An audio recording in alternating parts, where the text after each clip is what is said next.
Hello guys, good morning, good morning. Happy Monday. Ayan, nagluto po tayo ng tusinong manok.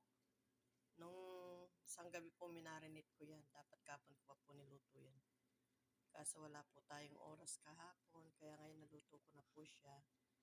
Ayan po ang pananghalian namin. Isang buong manok po yan. Ayan po, siguro mga 10 pieces. 900 grams lang po kasi yan. Ayan guys, ang tusinong manok natin. Siyempre may ano yan, pineapple chunk. Para masarap siya.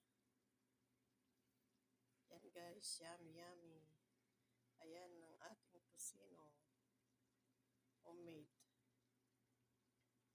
Ayan, kung marami tayong manok sa bahay, pwede tayong maggawa ng tusino natin. Sariling gawa natin, homemade. Yan guys, thank you for watching my video guys, and God bless you all. Ayan, malapit na siyang maluto guys. Maluto-luto na siya. Konti na lang.